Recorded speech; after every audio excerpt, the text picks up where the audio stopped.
sounds like a story to me, some crazy fable that you would not believe. Welcome to the Avram Davidson Universe, where we listen to some of the greatest stories ever written, adored by Ursula Le Guin, Neil Gaiman, Leonard Nimoy, Ray Bradbury, and Stephen King.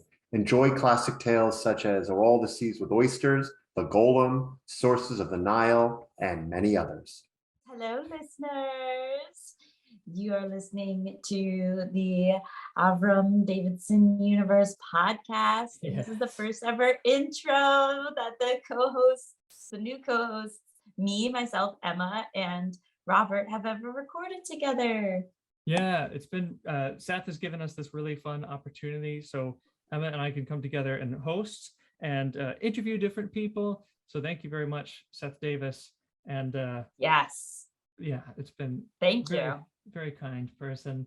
And Yes. so we've got Seth on the show today, which will be really fun. Yeah. So to give a little intro to Seth, Seth is the one who actually launched this universe, this podcast, the Avram Davidson Universe, and he's done 2 seasons, and Emma and I are now kind of starting the 3rd season. Seth started it in 2020 and dedicated this podcast, this whole Avram Davidson Universe, to the legacy of Avram, who was his godfather, and Grania Davis, his mom. So Seth has lots of fun stories about going with, Yeah. I love those stories. Yeah, going with Avram. He really to get paints ice a cream. picture of Avram in this episode. For sure. Yeah. Yeah, so he paints a picture of Avram. We talk about Avram, and what's the story about? Oh, the story today, the story we're listening to today and then discussing with Seth is The Sacred Well of the Temple, which was originally published in Ellery Queen's Mystery Magazine in May of 1965. And it was a great one. It's an interesting one. It's definitely fertile for conversation. Oh, yes. There's lots of things up in that 3rd sacred well of the temple. There's lots of scary things going on. There's some trickery going on. Yes. Okay. Let's dive in. Let's dive in. Welcome, Seth. Do you welcome us, or do we welcome you? How's this working? I think you guys welcome me now. This is bizarre. This is cool. Well, thank you for coming, Seth. This is Seth Davis. I'm Robert Eversman. I'm Emma Spear. And we're really excited to have Seth Davis on the show today. How are you, Seth? Good. Thank you both so much for having me. I feel honored. Oh, I'm excited to see what you have to say. Oh, geez. Don't grill me too hard. Oh, no. Just be yourself. I'm really nervous. Oh. I'm playing around. All right. Okay. You ready for some questions? I'm ready. You ready to be grilled like a steak? Absolutely. Oh my. Bring it on. All right. So first question for you is a little about your background before we get into the story. We all want to know, why did you start the universe? So that's a good question. The honest answer is guilt. Interesting. Guilt. And I've told this story before, so I won't go too in depth, but when Avram passed away, I was super close with him, but his stories were way too sophisticated for me. And it wasn't until COVID hit that I actually had time to start reading through his stories, and I started to fall in love with them and realizing that I just had this incredible treasure sitting up in my attic and nothing was happening with it. I mean, nothing. And there's this, I think as good as any author out there in the 20th century, just sitting in my attic. And this great love and affection that I had for Avram as my godfather, I felt guilty. I mean, I honestly did. I felt guilty that I didn't know that he won all these awards. I didn't know what any of this meant, that I had all these stories, that I'd never read any of them. So honestly, it was guilt that I just didn't know. I didn't know what I didn't know. And so that's really what started it. But then it was because I fell in love. I found this treasure, and then I just fell in love with all these stories. So just falling in love with these incredible stories and wanted to bring them out there. That's the answer. So guilt and love. Well, thank you for your honesty, and thank you for doing it. Guilt. Seth, I love this image of you going up into your attic. First, it like weighing on you almost. It's above you, thinking like, oh, I should really get up there and look at this treasure trove. But what does it feel like when you actually, because there's still pieces that you find that are unpublished that you're reading for the first time. What does it feel like going up into the attic and taking down an unread piece? So I'd say twofold. One, that the attic is really, there's a big ladder and it's kind of sketchy trying to get up there. It's like a little adventure. So the first thing is trying to be safe and trying to get up there without hurting myself.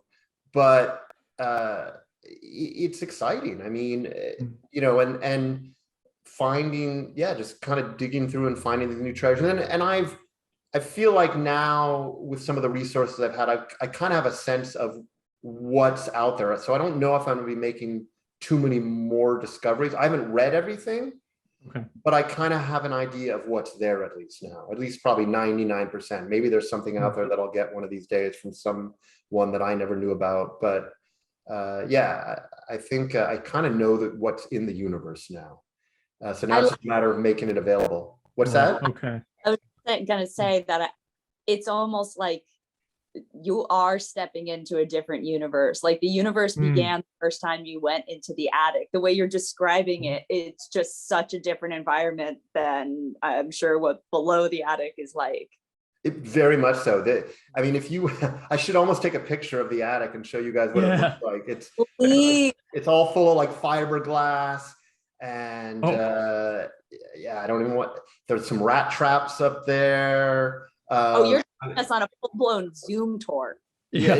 I don't know about that. But I've had to make sure everything was really safe up there. There's like one fluorescent light. It's an attic. So with the rat traps and you're going to be wearing a nice leather hat. You get your whip.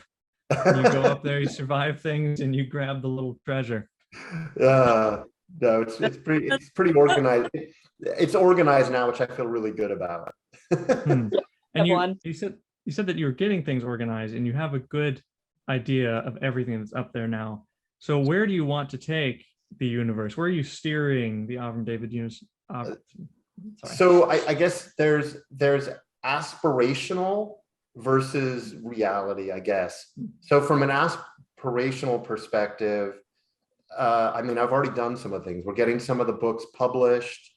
I want to continue to get those published. My day job has gotten much busier, so I have to pace myself, and I can only do so much.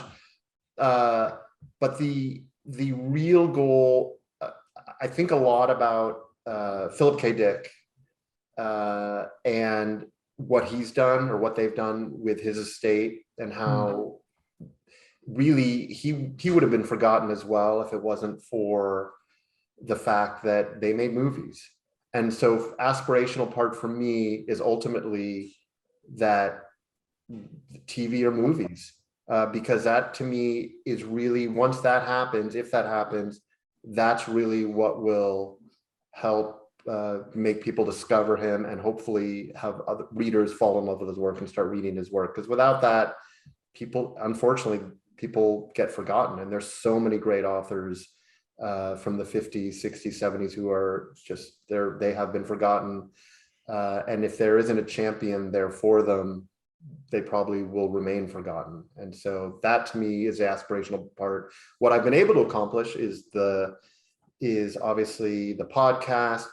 I also really want to get the next generation involved. And I'm so fortunate and feel really lucky to have found people like you.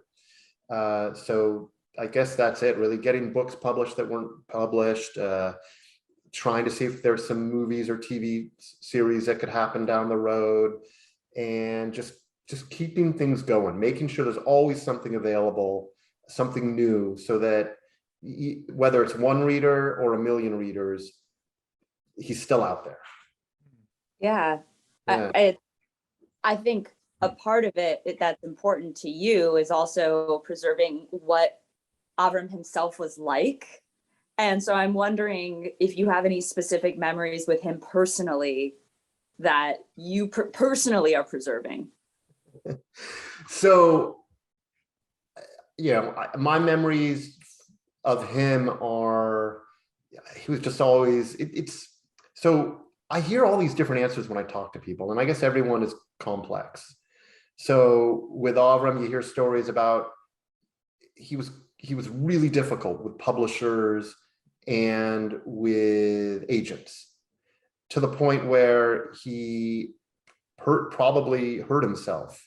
And that's one of the reasons that he had a lot of difficulties. He wouldn't publish in Germany. Any publication that had a German translation, he wouldn't publish. And so he hurt himself in a lot of ways.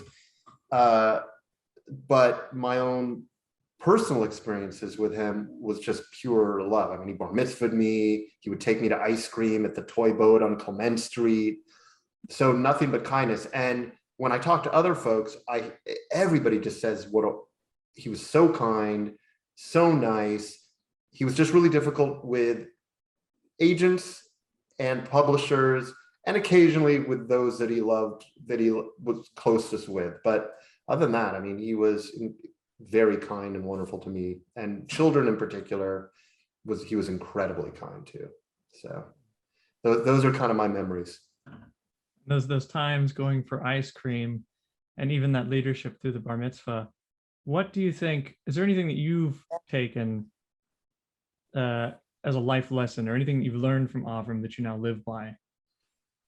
I mean, honestly, I'd say the lesson that I learned came now, which is this incredible love for literature that, I always read, but reading his works and challenge, it's been challenging. And I think in the last 2 years, I've grown tremendously in my ability to read.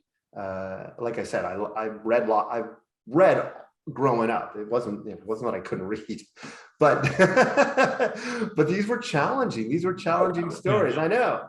No, but I mean, from 2 years ago, trying to read Phoenix and Mare and putting it down, to now reading it 4 times, and reading so many of his stories, to the point now where I just think they're incredible. It's an evolution. And so I'd say I've learned to appreciate great literature. So, yeah. I think, sorry, go ahead, Emma. No, I just said, wow. And I hope you guys, I hope you guys are getting to enjoy that as well, which is fun. It's been a lot of fun. I think we've all had opportunities now to just pour through all of this and just immerse ourselves in Avram's work, which has been really fun. Yeah, for sure. It's so diverse. Yeah. It's a true universe. Like, it's got a whole planetscape. It's got an ice planet, a fire planet. Yeah. One of the things that I've really wanted to do, I don't have the time, but gosh, I think it'd be so cool to create a timeline. I don't know if I've talked to you about this, but an Avram Davidson timeline where it would start with Ursus of Ultima Thule, or Thule, I'm not sure how it's pronounced, all the way up to what would be considered the last story. Because there really is this, this timeline of, he starts very early, and then there's some things that maybe go off the timeline a little bit, but there really is this true timeline if you decided you wanted to do it. And it really is this universe that they're not really connected, but you could connect them. So from that perspective, all the way to, Emma and I did the house the Blakeneys built. I mean, to me, that could be kind of late stages of humanity, all the way to, there's some other stories like, Now Let Us Sleep, which I don't know if you've had a chance to read that or listen to it, but Now Let Us Sleep, where you could almost argue that the Yahoos are actually the evolved Blakeneys that are now extinct. So that you could just keep building create this universe if you wanted to, that actually connects. And that to me would be a lot of fun. So maybe, yeah. It's in pen. It's part of the plan. Well, you got to get through about 400 stories. There's still a lot to go. All right. We'll see how that. Let's speaking of stories, should we listen to one now? Yeah. What are we listening to today?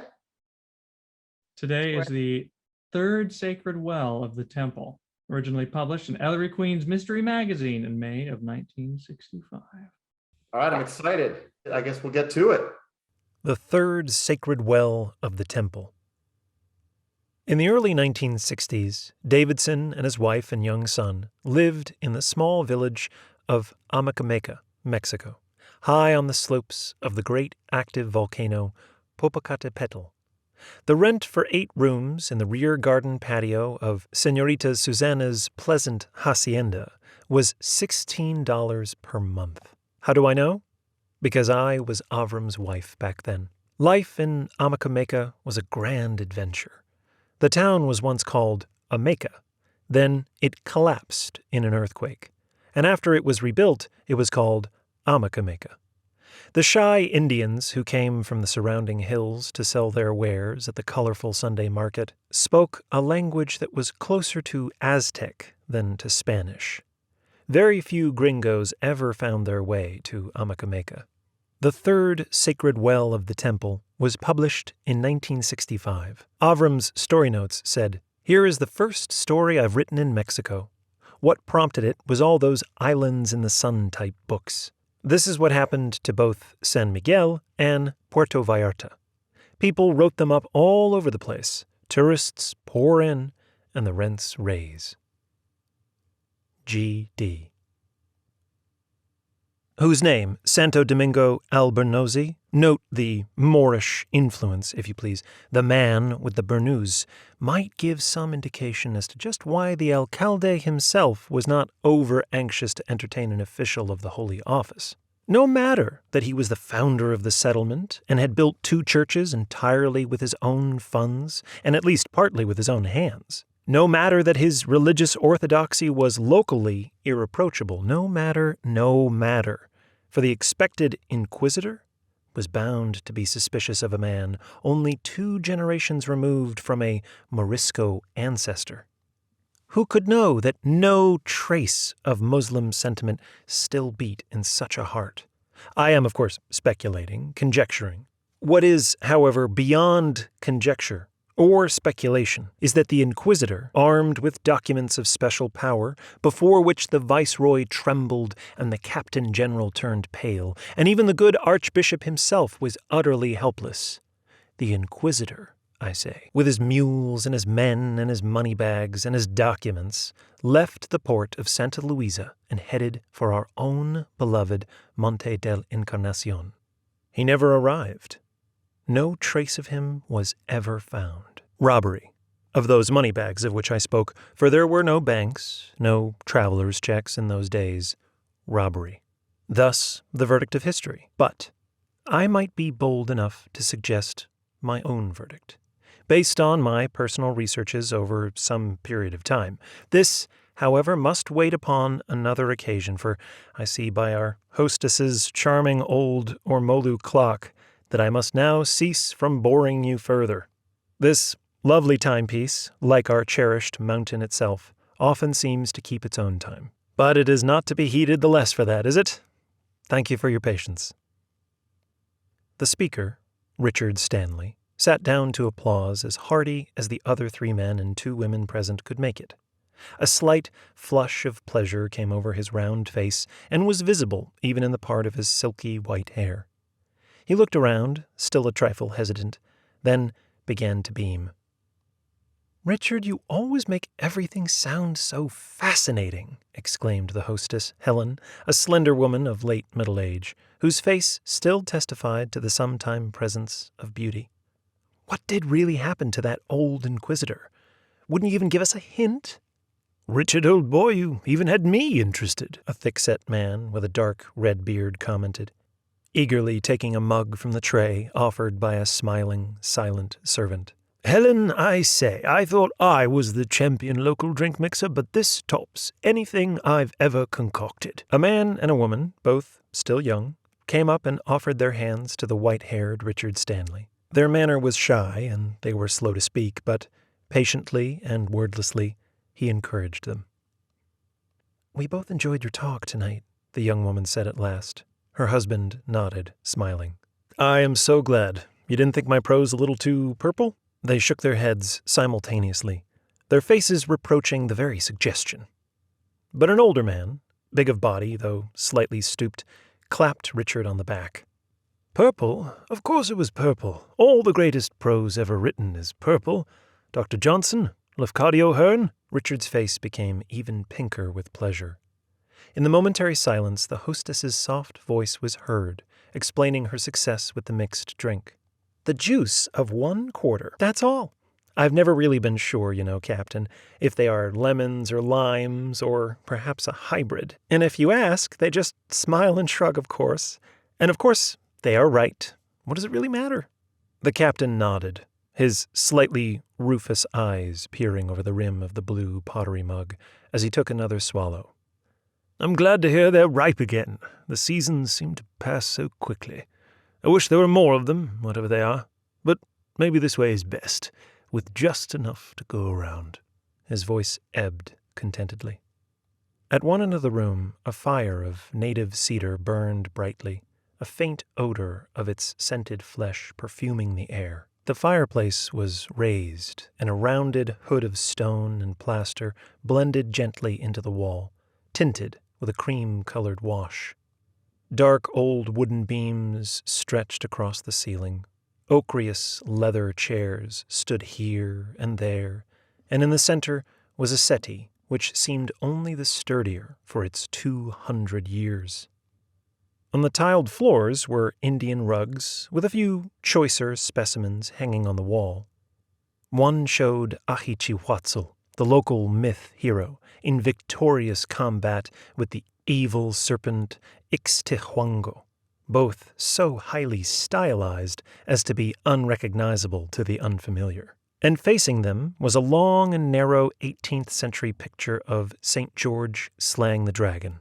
It was painted on a single piece of wood, presumably by a local artist, for although the santo wore the clothes and armor and ceremonial regalia of a Spanish officer, at the temples of his helmet were the bird wings of Ihichihuatzal, and the dragon had more in him than a hint of Ixtihuango. The feet of the victor were thrust into stirrups of the sort still to be seen in the equipage of every horseman in Monte del Encarnacion and environs, though nowhere else. And the lance piercing the scaly hide of evil might have been modeled after the ancient one hanging over the fireplace. Outside, a very gentle rain was falling. The scent of clean, wet earth, mingled with that of night flowers and blossoming trees, came through the little triangular window under the eaves, and mingled again, not at all unpleasantly, with the pleasant and savory smells from the kitchen, of bits of meat grilling over embers, and over the sauce into which they would presently be dipped, chili powder and fresh chopped chili, honey, tart fruit, and the rich juice and dripping of the meat itself. Somewhere in the nearby quinta, a voice accompanied by a guitar and the Indian tompillo began a song, the high, ornate notes of antique Hispanic cantillation. Then, suddenly, but somehow appropriately, the deeper and steadier melody of the Oashishan. The guests and hostess listened, silent, pleased. They exchanged looks of deep satisfaction. The servants came in with trays of food. The voice and its accompaniment ended, and the night bird sounded its few sweet notes in the lemon grove. Richard Stanley had, for some years, taught history at a small college, but found that he was increasingly unable to cope with his work. Some men would have found it bearable, even soothing, to go through the same scheduled subjects year after year, to receive the same answers to the same questions, and to issue the same grades.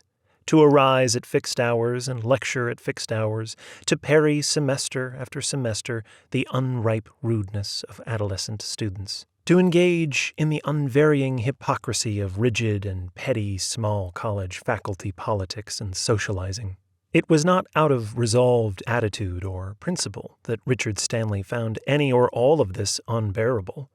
Something in his metabolism seemed to be at fault. Ceased, so to speak, to secrete the necessary hormones or enzymes. Conscientiously, he reported this to his president. "We can't have any nervous breakdowns on our faculty," the man said helpfully. "Tell you what you better do. Better see Dr. Wambao, the student psychologist. He can help you decide what you're going to do next year." Thus, subtly informed that he need expect no renewal of contract and, in fact, desiring none, Richard Stanley obediently reported to the office of Dr. Wambao. There he found a copy of the Literary Digest, predicting the election of Alfred M. Landon by a landslide, a copy of a soon-to-be-extinct humor magazine full of he-she jokes, and a copy of the National Geographic.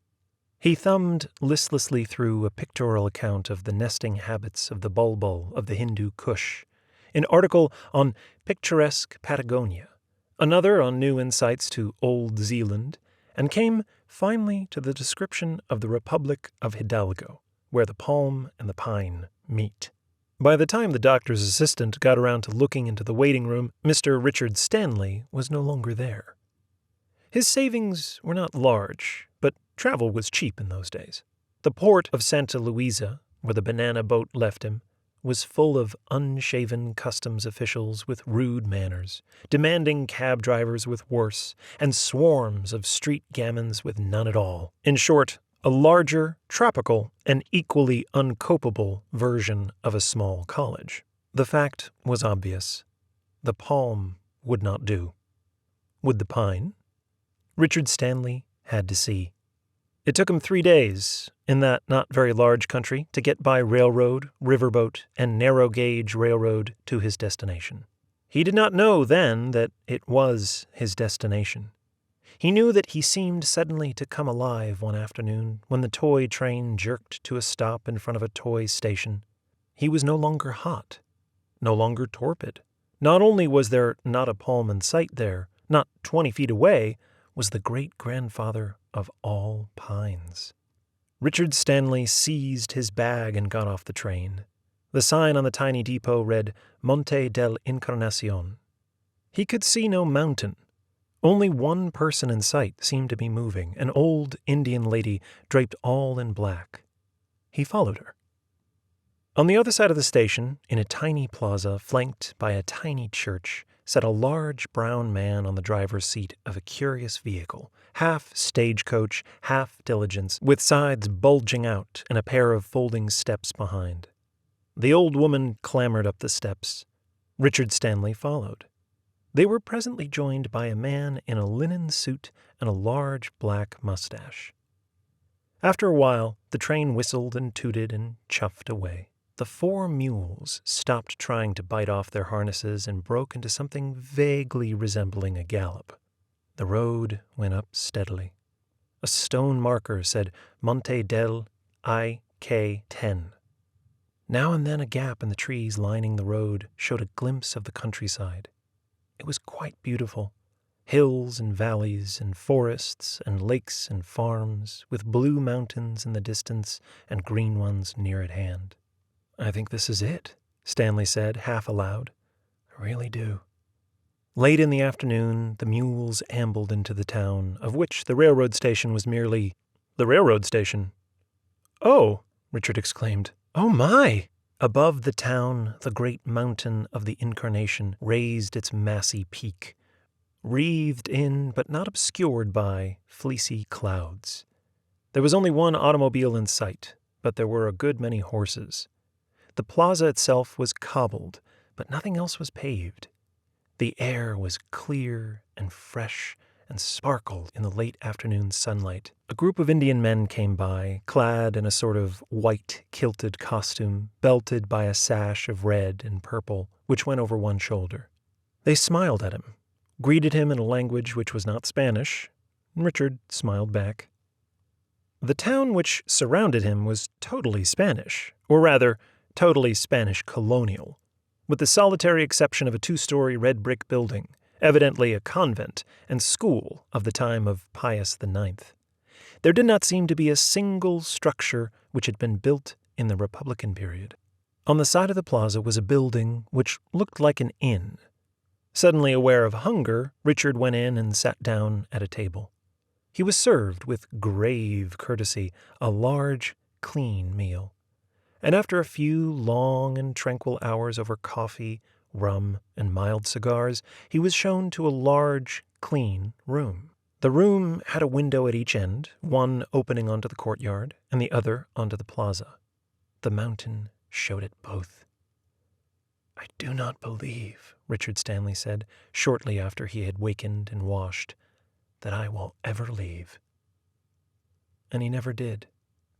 The morning after the gathering at which he had read the latest of his papers on the history of the Monte del Encarnacion region, Richard Stanley was at the side of his room, which served as a study, examining an old map lent to him by his friend, the director of the little-visited library and museum, when the proprietor of the inn entered.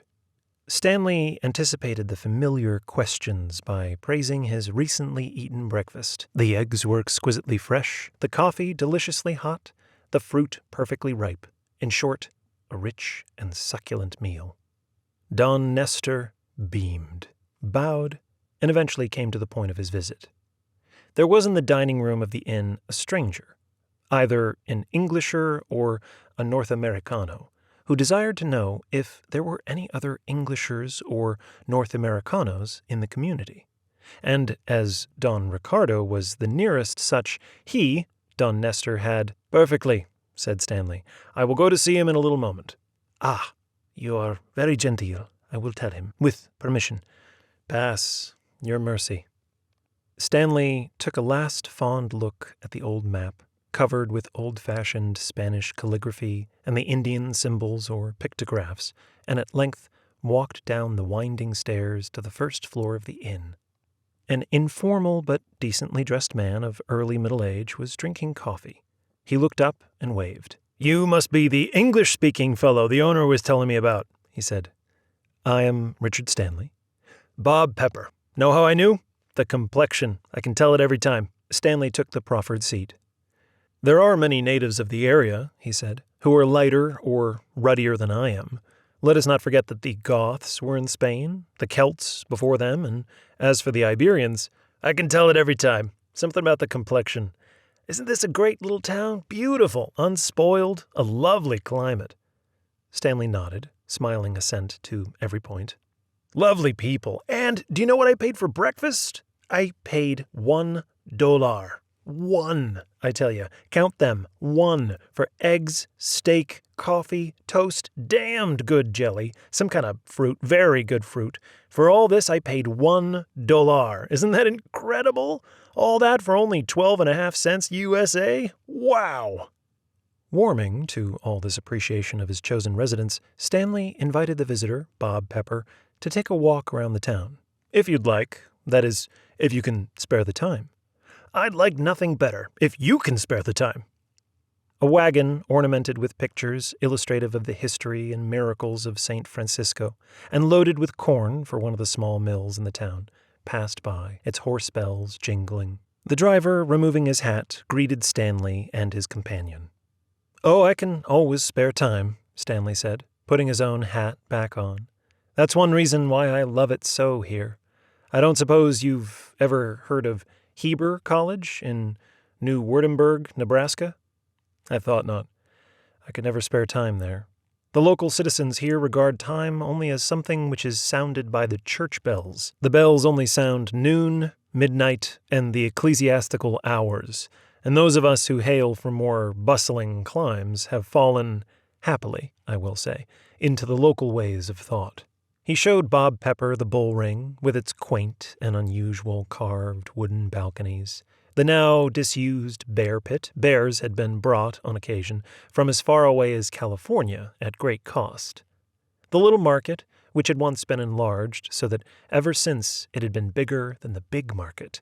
The Baroque church, La Parroquia, and the ancient and original church of the Founding Father. "What are those people doing on the steps of those little bitty churches next to that big wild pink one?" demanded Bob Pepper. And he was so struck by the reply that he hastily pulled a notebook and jotted it down. Chapels dedicated to the 7 wise virgins of the parable, which the Indians identified with the 7 sweet sisters of their own mythology, said their Christian prayers properly inside, then came outside and made their own pagan offerings on the steps: incense, cornmeal, rose petals, honey, parrot feathers, and whatnot. Wow!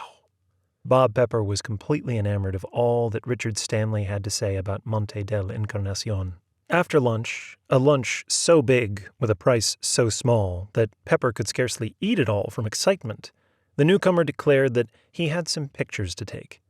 He even pressed his guide to come along.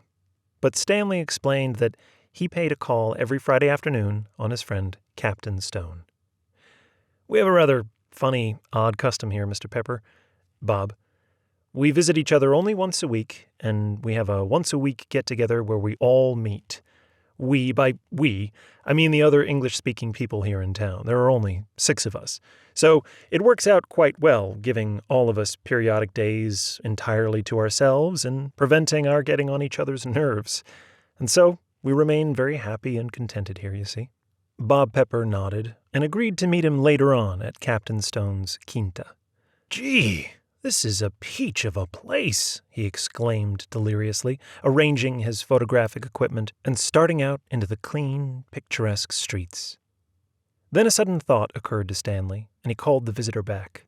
Would you be interested, perhaps," he said haltingly, rather wistfully, "in old Indian ruins?" "Would I?" Stanley, in a rush of words, explained to him that the remains of the temple of Achihihuatzl lay higher up on the mountain, deep in the woods. He could hardly say that he had discovered them. They had never been lost, only neglected. And he said he would very much like to see the temple, so I promised to take him tomorrow. Stanley finished his account of the newcomer to the red-bearded Captain Stone. The captain, who had been nodding and grunting and showing other signs of following the narrative, gave a little start as Stanley finished. He raised his rufous eyebrows. "What? Son of the yardarm? Let's see what there is to drink. Then I want to show you my scale model of the Battle of Jutland. Gin, good old Ginebra. And you, old boy, I suppose you'll want yours fancied up with pomegranate juice and other foo-foo waters?" Stanley nodded delightedly. The captain hummed a naughty, nautical song to himself, off-key, as he raised bottle and glass. Then he stopped humming. A puzzled, unhappy look came over his face. For a moment he stood still. Then he lowered glass and bottle. "Richard, forgive me. I'm afraid I was not following all you said with the attention which courtesy requires, but did you say that this fellow's name was Pepper?" "Why, yes. Why?" The captain stared at him and uttered a groan of deepest misery. Then, swiftly, he poured a tumbler half full of straight gin and drank it down in 3 swallows. Then he looked at his astonished guest and pronounced a religious phrase in the most profane tone. "This is the end," he said. "This is the end." Once again, the San Jorge looked down on a gathering of the tiny English-speaking colony of Monte del Encarnacion. But this time, the atmosphere was quite different. It was late afternoon, there were no songs, no spicy smells from the kitchen, and no one was smiling. Captain Stone had the floor. "All right, let's get on with it," the captain said. "We have a bitter draught to swallow, and what the antidote might be, if there is any, I do not know." He paused, shifted his eyes to a point where the rafters and ceiling met, and went on in a stiff, painful tone of voice. "Briefly, my story is this. I was commander of one of His Majesty's ships, and one night, a night which I should like to forget, I put that ship on the Goodwin Sands. 2 tugs were required to get her off. Charges were made against me, charges ranging from incompetence to intoxication. I was spared the disgrace of being cashiered, was allowed to resign. Naturally, I was expected to remove myself as far from England as I could, and so I did. He did not suppose, the captain said, that any of them had ever heard at that time of Olang Bato. He himself had located it with some difficulty. Picture to yourselves, he asked his friends, an island only half a day's journey by sea from Singapore, yet on no regular shipping route and known to hardly anyone in that great city. Clean sea breezes, yellow sands, rents so small as to be almost invisible by civilized standards, ample and inexpensive provisions, competent servants at ridiculously low salaries, Malay fishing villages and a trading town which was a small Chinese city in miniature. There I lived, the captain said, for 20 years in perfect peace and perfect contentment. My slender income was not only sufficient, I was even able to save a bit. No one had ever heard of my past, or would have cared about it. And then, one day... He paused. His throat worked. One day, as I was walking along the boat, landing to see my copies of the Times had come in, a young man stepped ashore from a sampan and hailed me in English. I greeted him courteously, invited him to my place, gave him drinks and tiffin, and escorted him all around the island. There being no hotel, I lodged him and fed him for 2 days, until a trading vessel heading for Kuala Lumpur chanced to put him in and took him aboard. I heard nothing further from him for some months. Further intelligence came like a burst of thunder upon my heretofore peaceful existence. The man, it seemed, was not a mere wanderer, as I had thought, not even a mere tripper or beachcomber. He was a journalist. I learned to my horror. He had written up his experiences in articles variously describing Olang Bato as the poor man's Shanghai or the Tahiti of the Malayan archipelago. This article was syndicated, I believe that it is the term, and consequently appeared in newspapers published in Singapore, Sydney, Melbourne, Bombay, Calcutta, Cape Town, London, New York, Los Angeles, and every large city in the Republic of Texas. The results were catastrophic. Within 2 years, Olang Bato had become a port of call. Tourists thronged its once little-frequented lanes. Hotels were built, restaurants, cabarets. The nights, formerly disturbed only by the booming of the surf and the occasional roar of a bull crocodile, now became hideous with jazz music. Rents went up 1,000 and even 2,000%. Servants betook themselves a high-paid position in the expensive villa of newcomers. Tailors, who had once been happy to make a suit of pongees for 5 straight dollars, now demanded 50, and were insolent and dilatory. Farmers ceased to bring their produce to private dwellings and sold them at inflated prices to the multitude of establishments erected to cater to the needs of tourists. I was even recognized on the street by a newspaper photographer from the Daily Mail, Captain Stone continued bitterly. I packed my belongings and fled into the night, obtaining passage on a sea junk engaged in the pearl shell and bêche de mer trade. A single tear slipped down into his red beard. He plucked a large handkerchief from his sleeve and blew his rufous nose resoundingly. Need I say, he concluded, that the man who had brought all this about was the infamous scribbler and penny-a-line spy, Robert Pepper? The somber silence which followed was finally broken by the soft voice of the hostess. I was born and raised in Canada, she said, and had an uneventful but rather happy life, particularly with my husband and only child. I lost them both, under tragic and well-publicized circumstances which I cannot bear to describe. You must excuse me. Most of my income perished with my husband. I had and have no commercial talents, not caring much what happened to myself, but being under the necessity of sustaining life and finding some occupation or preoccupation, I went to Newfoundland and settled in the smallest, most remote community I could find, which offered some minimum of amenities. The place was called Little York Cove. The people fished for cod, hunted seal, raised potatoes. In the nearby rivers were salmon and trout. It was a rather severe life, but it was simple and clean. I became an amateur fisherwoman of some skill, and I learned to make the most of the brief winter days as well as the long, long ones of summer. I could not afford to buy a house, but I rented one for a moderate sum and gradually fixed it up to my liking. I was happy. Happy, that is, until a brief but searching visit by a man she did not know. His visit resulted in a series of newspaper and magazine articles describing Little York Cove as a fisherman's paradise and a new, low-priced vacation land.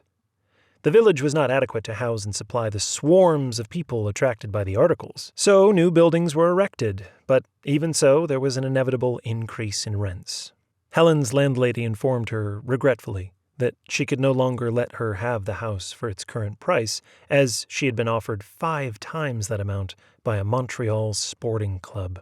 And then a story appeared in the St. John's paper, which circulated locally, describing the boom at Little York Cove, and incidentally mentioning that among the residents was a woman who had lost her husband and child under tragic and once well-known circumstances, which it proceeded to recapitulate in gory detail. Helen left the next week. The name of the writer whose report had worked these far-reaching changes was Robert Pepper. The story told slowly, painfully, by Don and Donna Smith was not too dissimilar. All their lives they had suffered from extreme shyness. They had met, in fact, at a party to which they had been dragged by different sets of friends and found each other huddling diffidently in the same corner. After their marriage, they acted on a mutual resolve to avoid crowds, and believing that in a country of a different language their bashfulness would be less obvious and hence less troublesome, they moved to a town in the Cape Verde Islands. They obtained a lease, at a most moderate sum, on one of the many splendid old houses that dated from the period when the town was an outpost of the Portuguese Empire. Food was equally inexpensive. They kept several horses, and they swam a good deal. Also resident in the town were an Indo-Chinese ex-king and a family of exiled Balkan nobles. The shy Smiths smiled politely at them in passing and were in turn politely smiled at. They did not so much invite Robert Pepper into their facienda as suffer his presumptive presence. They were infinitely relieved when he left. Pepper thoughtfully sent them clippings in several languages which commended the Smiths for their hospitality and spared no detail, however slight, of Sanjiao, hideaway home of princes and potentates, and sun-kissed Shangri-La. At first, it meant little to the Smiths. Bewildered when the flowering, tree-lined streets of the old town began to swarm with visitors, they retreated behind their walls, refusing in terror to answer the repeated calls of the bell, or, when the bell was disconnected, trying not to hear the constant pounding on the gate.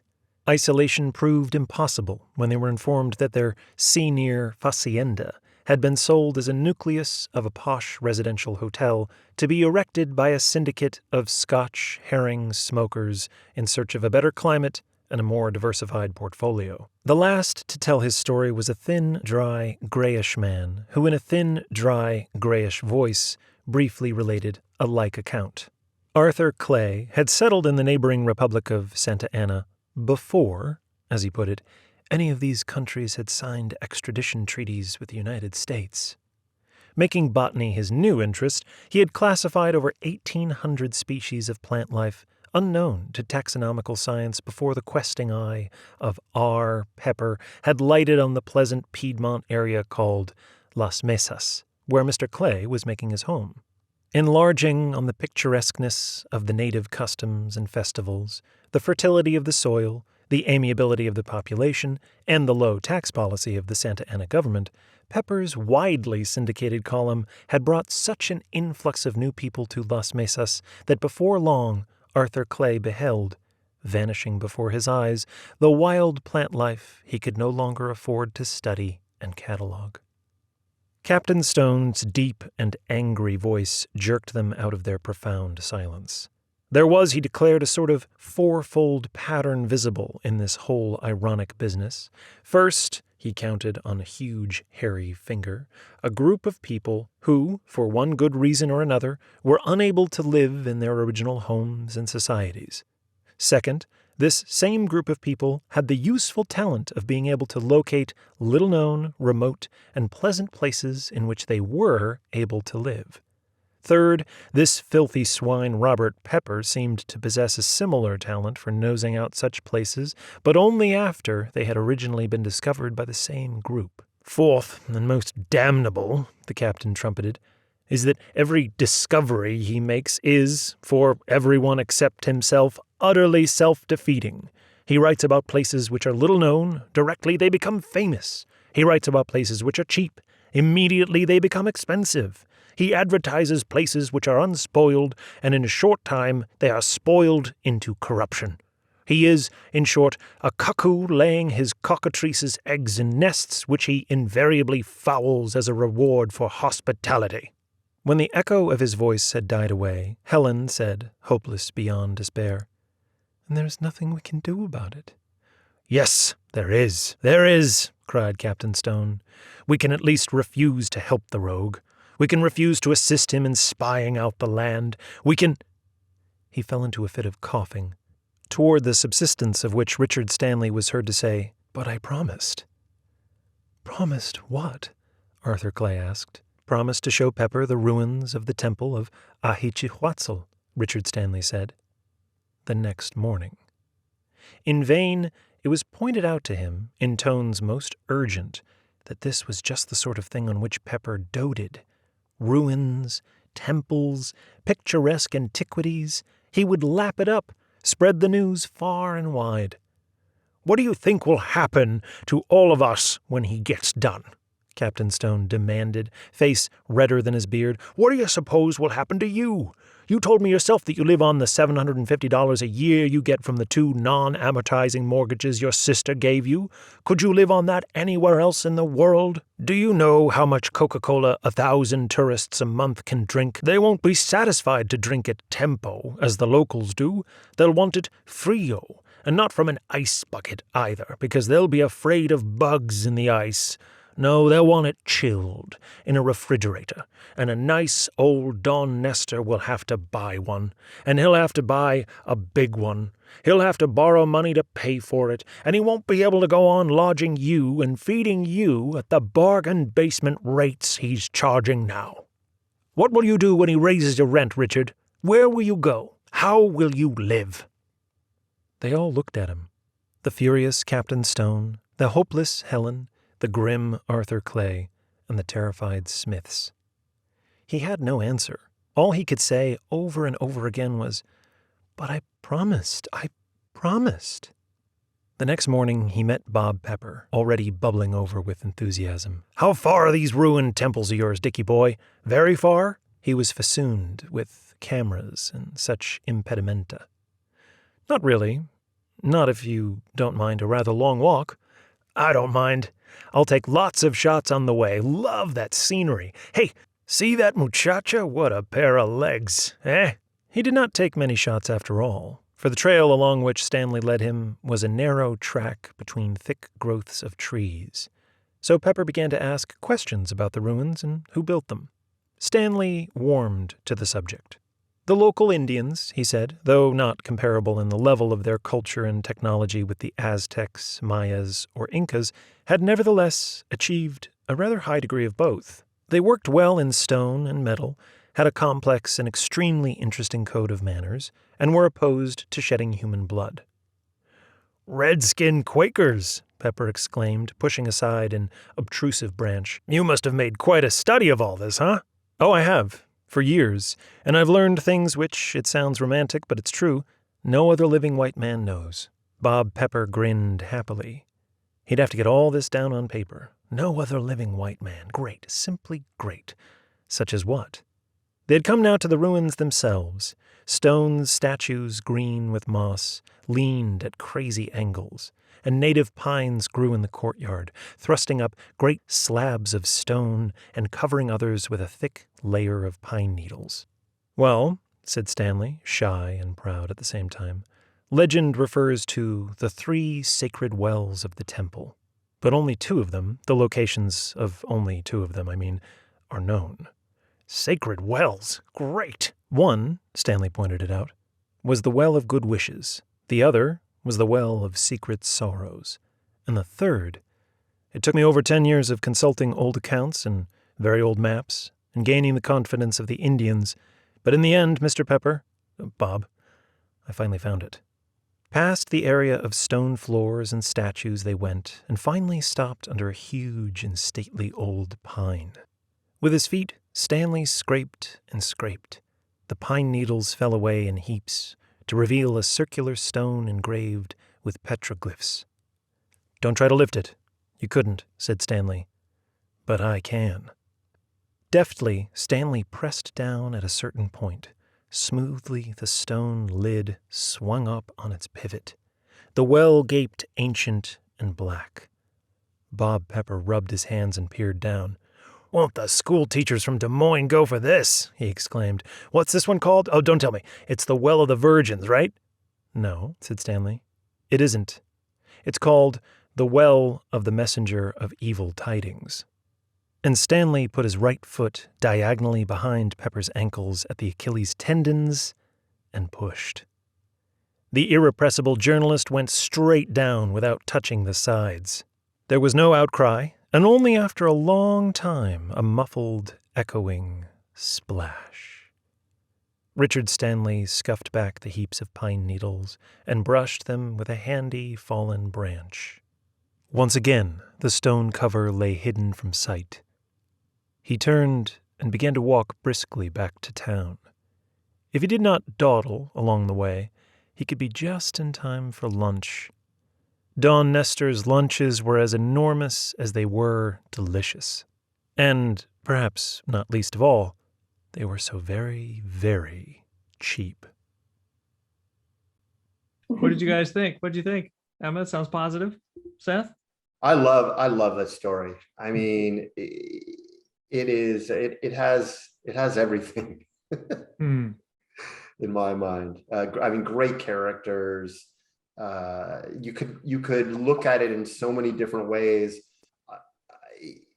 I think it's really important. It's one of those stories I'd also, in some ways, I mean, I'm glad I read it first, because obviously the narrator did an amazing job. But when you initially read it, there's so many different voices in how it could be portrayed. And so this was just one reader's interpretation, which is a great one. But it could be lighter, it could be darker, it could be a little more comedic. It could be done in so many different ways, depending on how you kind of look at the story. Yeah, that's how I felt as well. We're just kind of like curious in ways I didn't think about, of how all the different characters' backstories were different that led them to these more remote locations, like crazy different. Yeah. Yeah. So when, Seth, did you, I mean, if at all, did you realize that, this is a mystery? Because the plot twists, like for me, the house that the Blakeneys built, total plot twist in like the last 3 paragraphs. And this was very similar to that. So when did you start getting that sense? So, I mean, in some ways, my answer is cheating a little bit, because I know that it was published in Ellery Queen's mystery magazine. I knew it was going to be a mystery, but it is interesting. I mean, what's the mystery? I do wonder, like, is the mystery? I mean, maybe the mystery happens later. What happened to Pepper? Mystery is, if you, in some ways, I mean, there's a few different mysteries, and I actually love your thoughts as well. But the mystery is, yeah, he gets killed at the end, obviously, or probably, maybe he didn't die, but more than likely.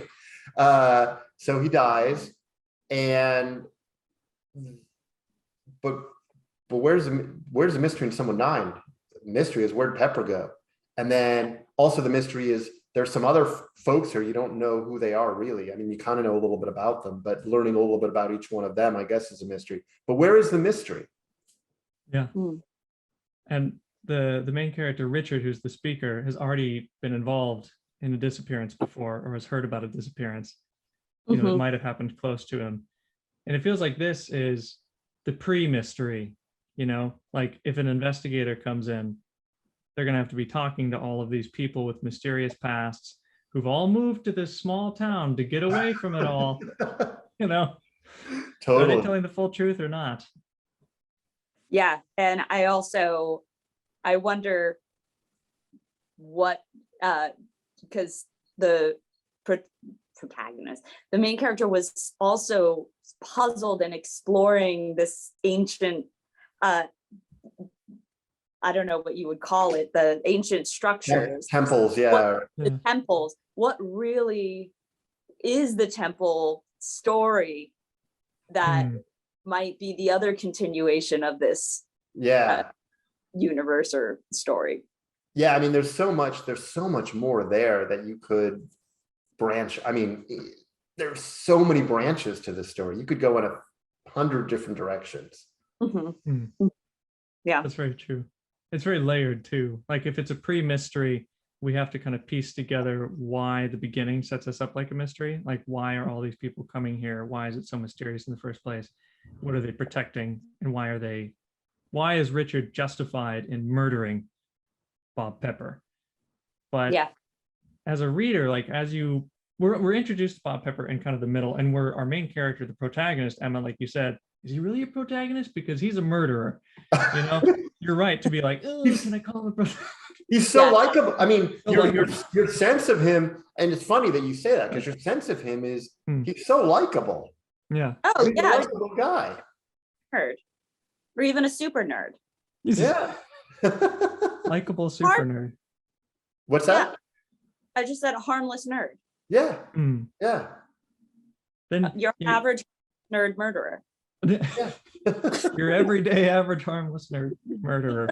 But Bob Pepper, like right away, we don't really like him. I feel as a reader, I didn't like him right away. And I kind of feel like, oh, he kind of got what he deserved the first time I read it.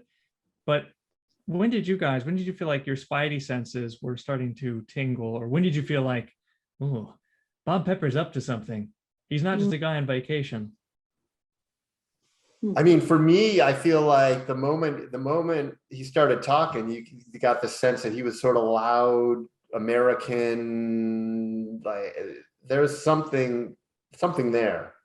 Yeah. So this loud American. Yeah, mine was. Early on, he just seemed like your average super enthusiast about a deal, and that was.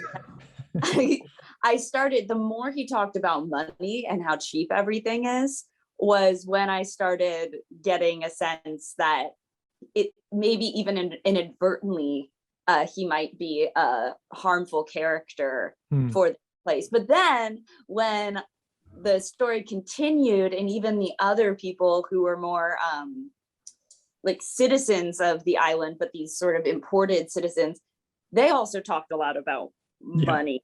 Yeah. And then I was like, wow, well, what's the difference between you're doing the same thing and kind of have the same reasoning that all the tourists who would be coming there have, but it's okay for you because you're just a few of them. It's sort of like the tragedy of the commons in a way.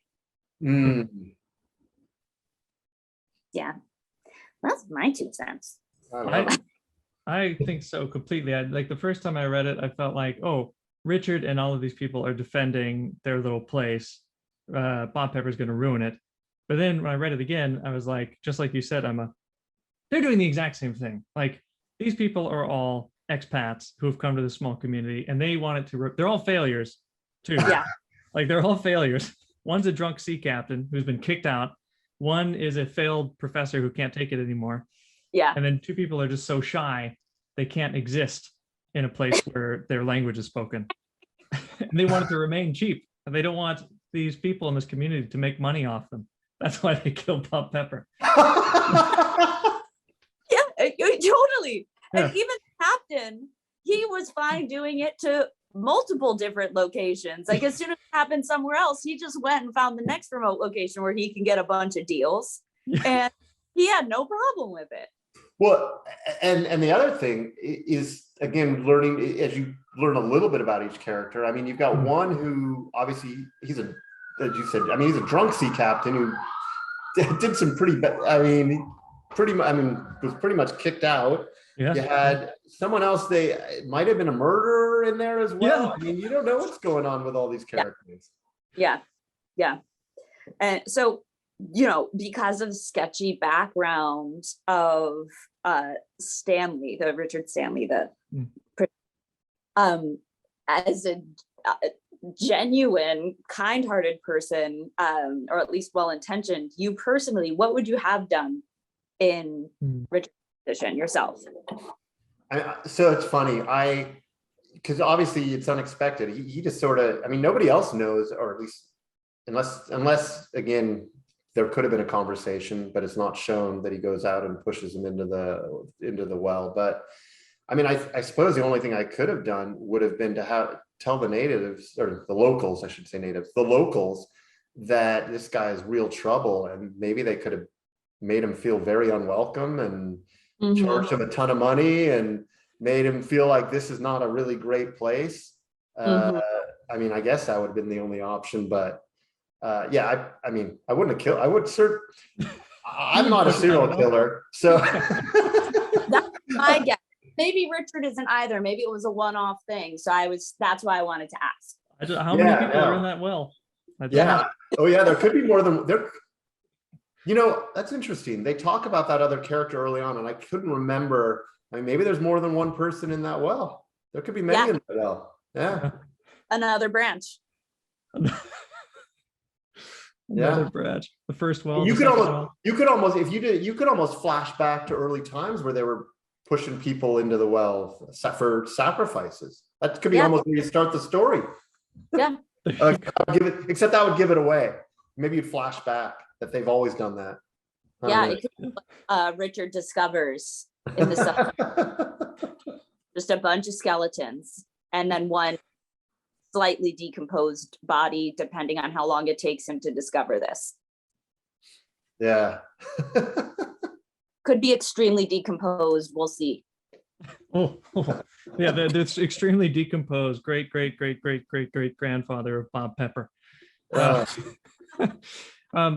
speaking, since that's the end of the story, where we've seen this small community of expats talking about why they love living here. We see this outsider who's really just another expat, but is going to change things for these expats, and then we see the murder.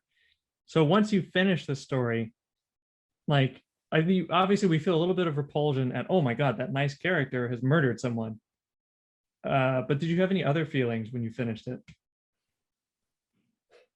I mean, for me, yeah, I think the biggest shock there is that I think you're spot on. For me, it's just that Richard seems like, as Emma said earlier, just this totally harmless, bookish nerd teacher kind, and he just trips this guy and like launches him down the well. That's kind of he keeps a promise, though. What's that? Yeah, I love that. He keeps a promise. Yeah. Oh, that's right. Yeah. That's almost serial killer-ish, because I forgot about that, because they're like, he's gonna ruin the town. What should we do? But I promised. Yeah. I promised I'd show him the temples. Well, that's kind of bizarre. Yeah. That's weird. I promise, so I guess I'll have to kill him. But I'm still going to show it to him. That is true. I didn't think about that. Like, he could have just not shown up, and they could have treated him like dirt, and maybe he would have gone away and not done it. Yeah. That was nuts those butzos to me. Yeah. So aspirationally, all right, we're gonna that route. If this was made into a movie or a TV show, how would you treat this? So that's great. I mean, obviously, I always think about that. So there's so many different ways this could be treated. Kind of what I talked about earlier, where I think it could be scary, it could be funny, it could be a little lighthearted. It could be kind of like a Lost, if you've ever watched the series Lost, But it could also be like Knives Out, kind of like this sort of quirky. It could be, you could expand on it where the mystery is, where that people are trying to figure out what happened to Bob Pepper. So there's so many different places you could take it. And then again, you could have so many spin-offs where each character is investigated. You know, why did the captain leave Singapore? That's an entire story in and of itself. You could write an entire movie or series about the captain. You could write an entire movie or series about the Canadian woman. You could write an entire series about, I guess I'm still not totally clear. I can't remember the murderer. I mean, there's so many possibilities in where you could take it.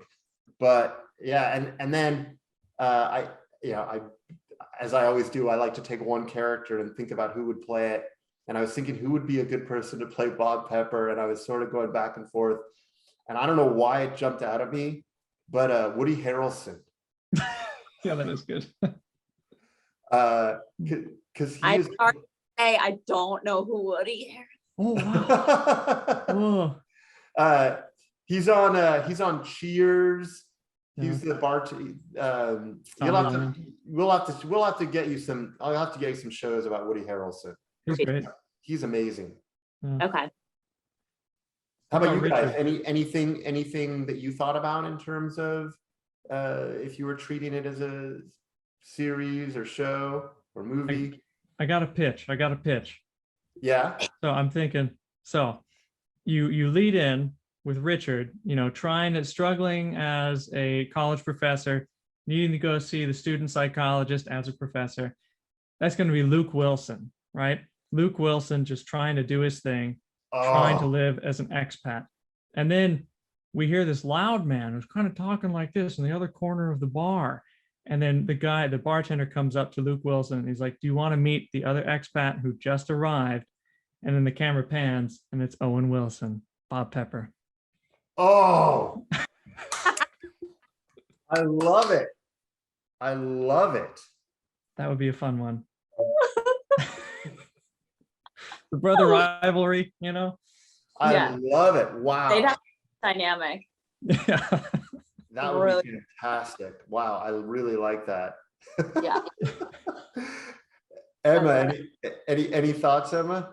Yeah, you know what? I'm not really good at the actor questions, to be honest with you, but I'm really good at the concept story arc throughout a TV series. And so I was thinking of establishing the background of each character, one episode per character, essentially. Does explore their background and then also how they got to the island and then their dynamics within the island. And so you can also see Bob Pepper from every different aspect, and you can even see him in the past. Like there can be hints of what they talked about, how Bob Pepper went and ruined different places that they were in, but they may not mention it was Bob Pepper until they get together at the end and tell their story.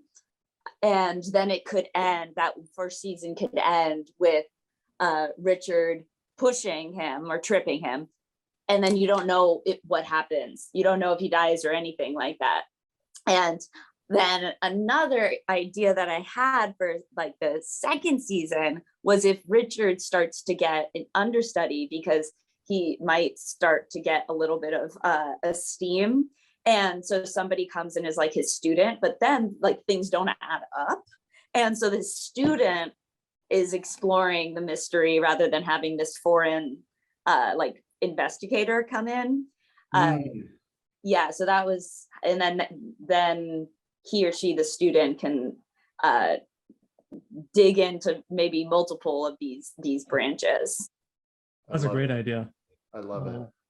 And then Owen Wilson and Luke Wilson.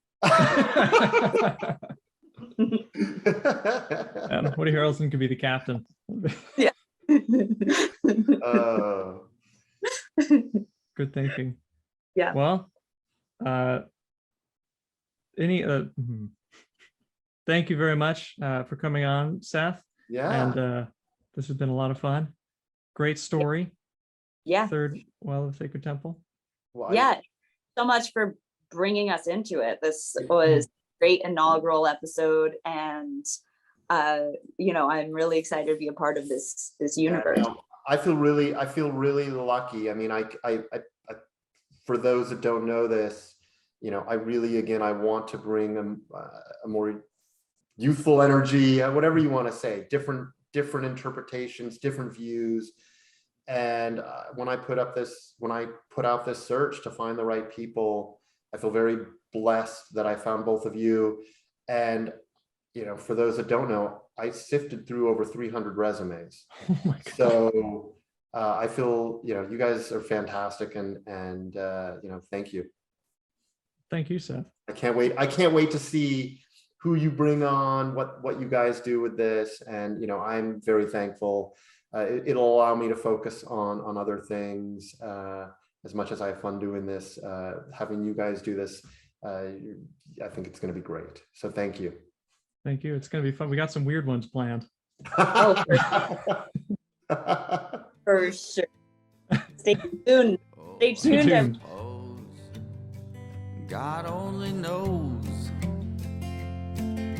It sounds like a story to me, some crazy fable.